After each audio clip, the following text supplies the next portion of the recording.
बहू, जरा मेरे पैर तो दबा देना। आह, सुबह से बहुत दर्द कर रहे हैं। अच्छा माँ जी, आई। पहले ये बता, घर का सारा काम हो गया या नहीं? पहले घर का सारा काम निपटा लेना, तभी मेरे पैर दबाने बैठना।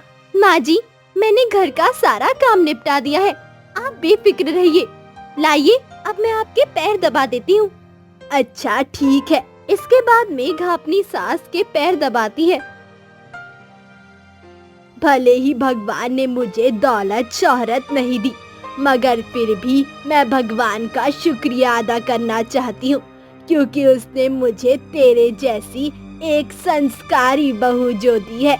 नहीं तो आजकल की बहुएं तो ऐसी आ रही है जो 2 दिन में अपनी सास को घर से निकाल देती है। माँ जी, आपकी सेवा करना तो मेरा फर्ज है। सास बहू में आपसी बातें चल रही होती है कि तभी दरवाजे की घंटी बजती है। इस वक्त कौन आया होगा घर पर? जाकर देख कौन आया है। जी माँ जी, आई। मेघा घर का दरवाजा खोलती है और अपने सामने 2 लोगों को खड़ा पाती है। कैसी हो बहू रानी? और संगीता कहाँ है? अरे अब खड़े खड़े यूं ही देखते रहोगी या हमें अंदर आने के लिए भी कहोगी? माफ करना, लेकिन मैंने आप दोनों को पहचाना नहीं। कैसे पहचानूंगी? पहली बार जो मिली हो। संगीता तुम्हें सब बता देगी। अच्छा ठीक है, अंदर आइए आप दोनों। माँ जी अंदर ही हैं। दोनों मेहमान घर के अंदर आते हैं और संगीता से मिलते हैं। नमस्ते दीदी, कैसी हैं आप? अरे रजनी, तुम और सुरेश, तुम भी बड़े दिनों बाद आना हुआ। आओ आओ बैठो। अरे हाँ हाँ, हम बैठ तो जाएंगे, मगर आपकी बहू तो हमें पहचान ही नहीं रही।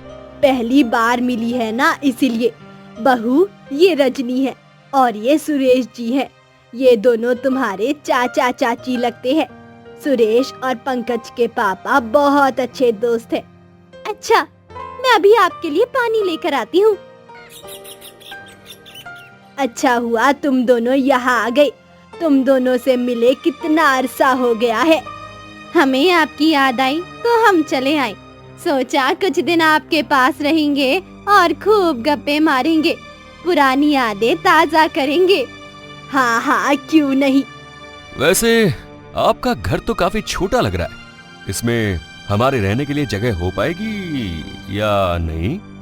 आप दोनों उसकी चिंता मत कीजिए, इसकी जिम्मेदारी हमारी है। अच्छा चलिए ठीक है फिर। ये मेघा कहाँ रह गई? आप दोनों आराम से बैठो, इतने में मैं अपनी बहू को देख कर आती हूँ। हाँ हाँ, हम यहाँ आराम से ही बैठे हैं दीदी। इसके बाद संगीता अपनी बहू को ढूंढते हुए रसोई की ओर आती है। क्या हुआ मेघा, इतनी देर क्यों हो गई तुझे? यहाँ क्या कर रही है? मेहमानों के लिए चाय नाश्ता लेकर आ। क्या बताऊँ माँ जी, बहुत बड़ी मुसीबत हो गई है। क्यों, क्या हुआ?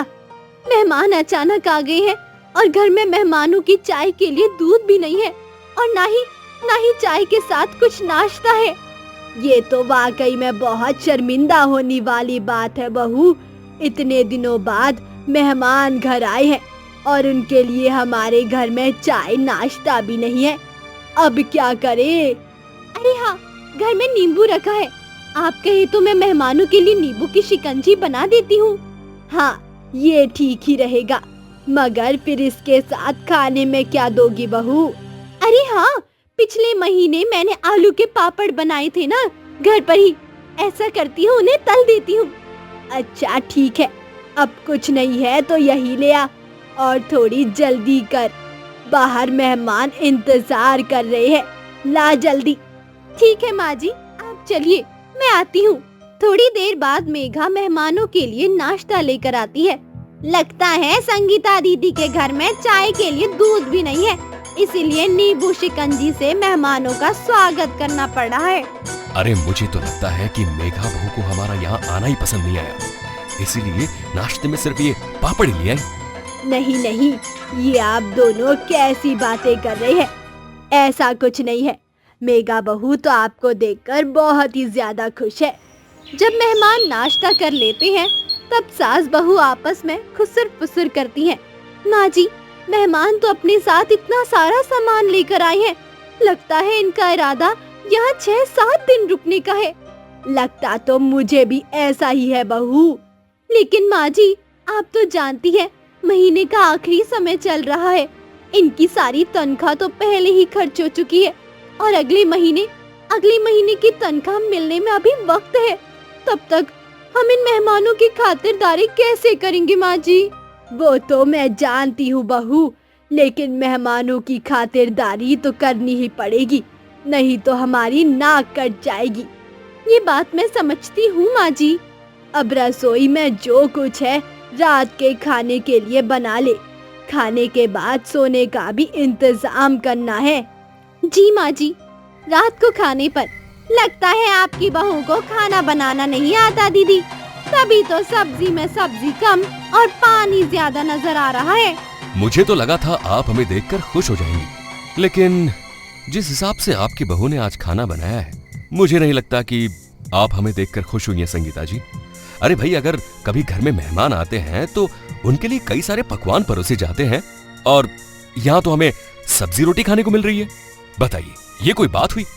माफ कीजिए, वो दरअसल आप अचानक आ गए और आज रसोई में सब्जी भाजी नहीं थी, इसलिए मुझे यही बनाना पड़ा। आज तुम दोनों इसी से ही पेट भर लो, मैं कल कुछ अच्छा बनवा दूंगी बहू से। ठीक है दीदी, ठीक है। खाने के बाद सोने का समय आता है। मेघा का घर छोटा था, जिसमें सिर्फ 2 ही कमरे थे। एक कमरे में उसकी सास रहती थी, तो दूसरे कमरे में मेघा और उसका पति रहता था। अब सोचना ये था कि मेहमान कहाँ सोएंगे। बहू, मेहमानों के सोने का कुछ इंतजाम किया या नहीं? माँ जी, ऐसा करते हैं, चाचा चाची मेरे कमरे में सो जाएंगे और मैं और पंकज जी यहाँ आंगन में जमीन पर बिस्तर बिछाकर सो जाएंगे। तुम दोनों मेरे कमरे में सो जाओ, मैं नीचे सो जाती हूँ। नहीं नहीं माँ जी, आप तकलीफ मत कीजिए, हम दोनों आराम से नीचे सो जाएंगे।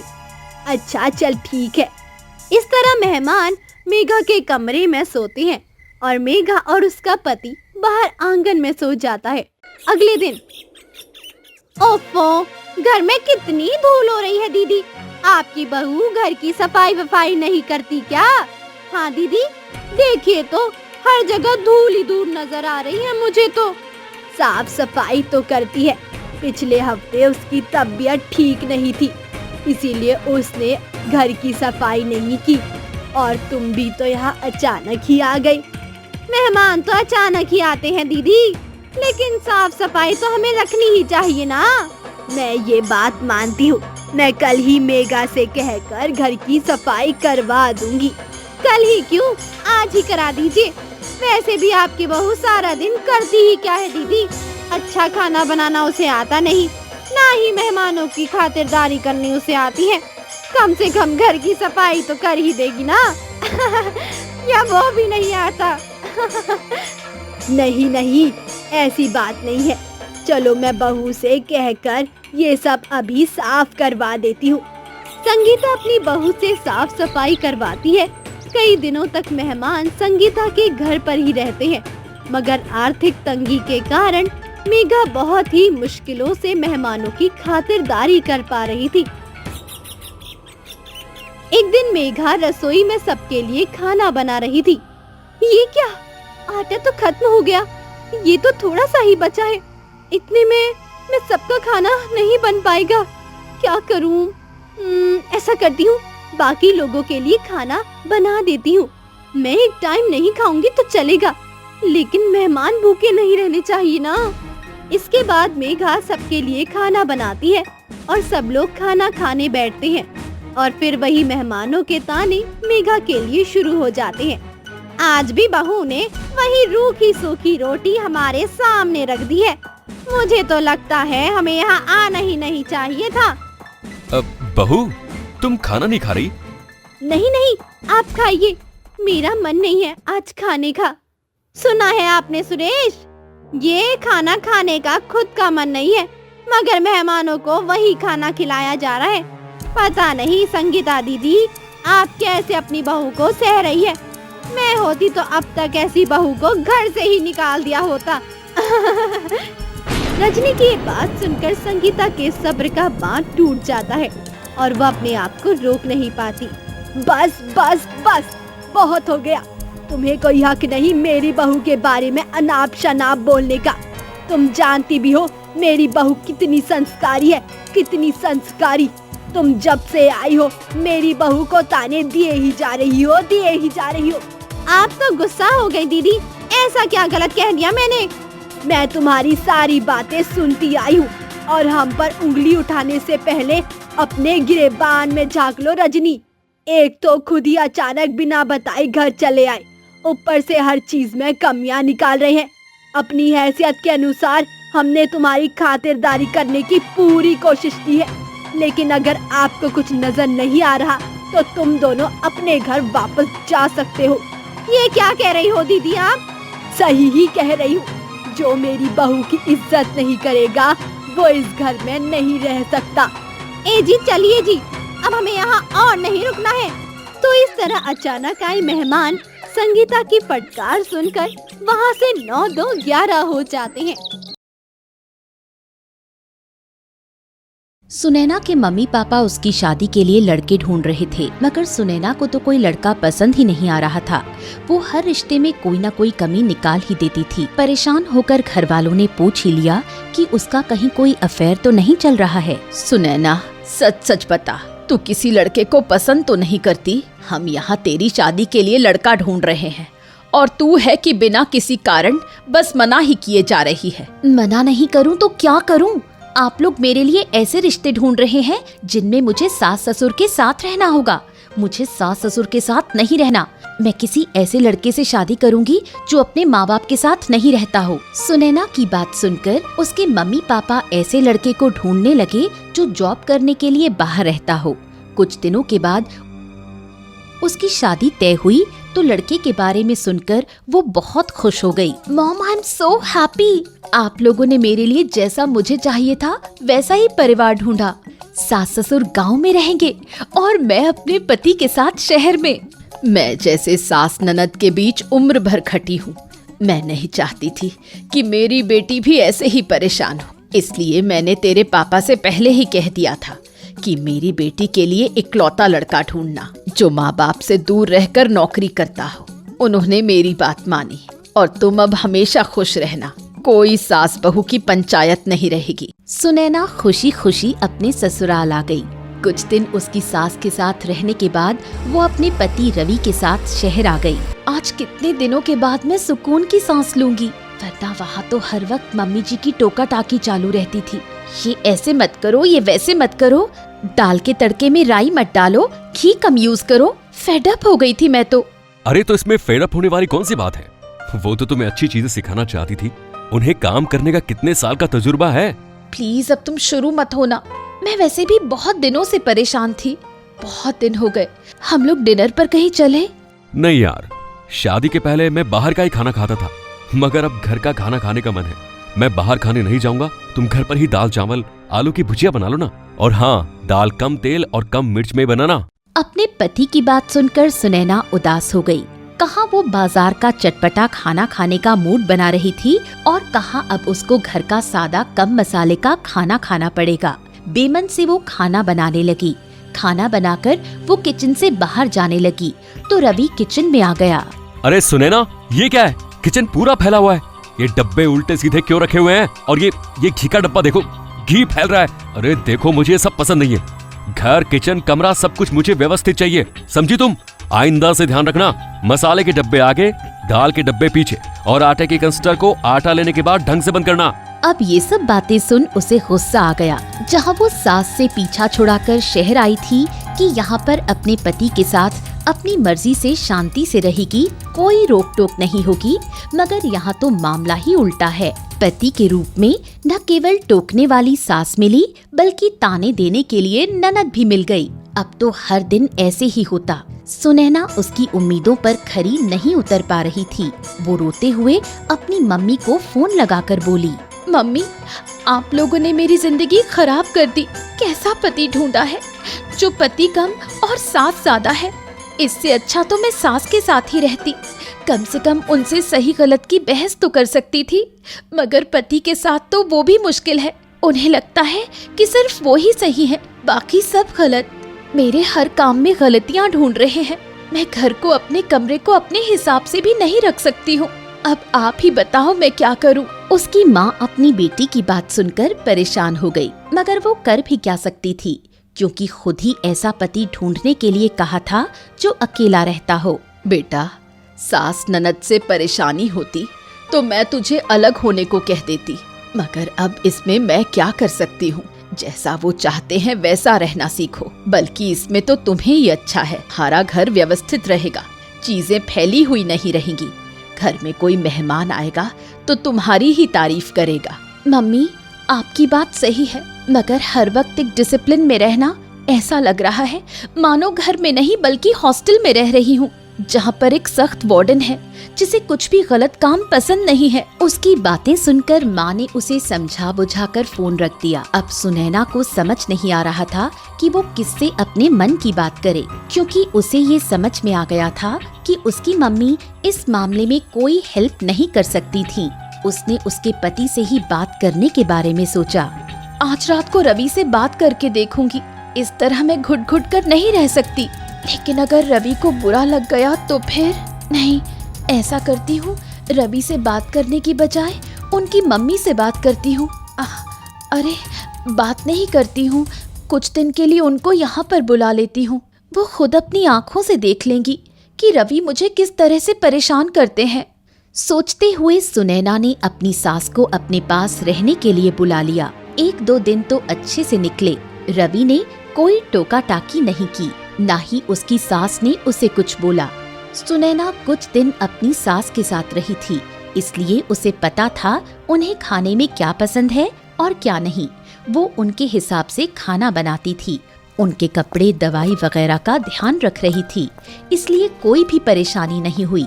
सुनैना भी खुश थी, क्योंकि उसे कुछ दिनों के लिए रवि की समझाइश से मुक्ति मिल गई थी। मगर एक दिन रवि ने उसे किसी बात के लिए जोर से डांट दिया, तो सुनैना की आंखों में आंसू आ गए।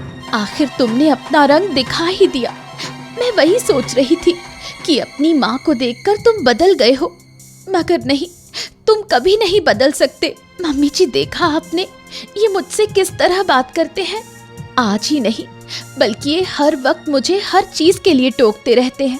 ऐसा लगता है पति नहीं बल्कि सास, ननद, जेठानी सबके मिले जुले रूप के साथ रह रही हूँ। सुनैना की सास कभी अपनी बहू की तरफ देखती तो कभी अपने बेटे की तरफ। उसे समझ में आ गया था कि उसकी बहू को संयुक्त परिवार में रहना पसंद नहीं, मगर है तो वो घर की बहू, घर की लक्ष्मी।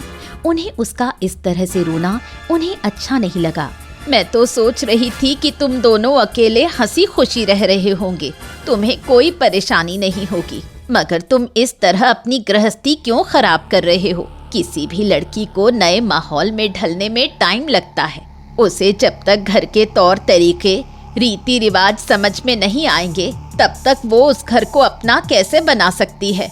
और उसे ससुराल में सबसे कंफर्टेबल रहने में पति और सास मदद कर सकते हैं, और तुम ही उसे परेशान कर रहे हो।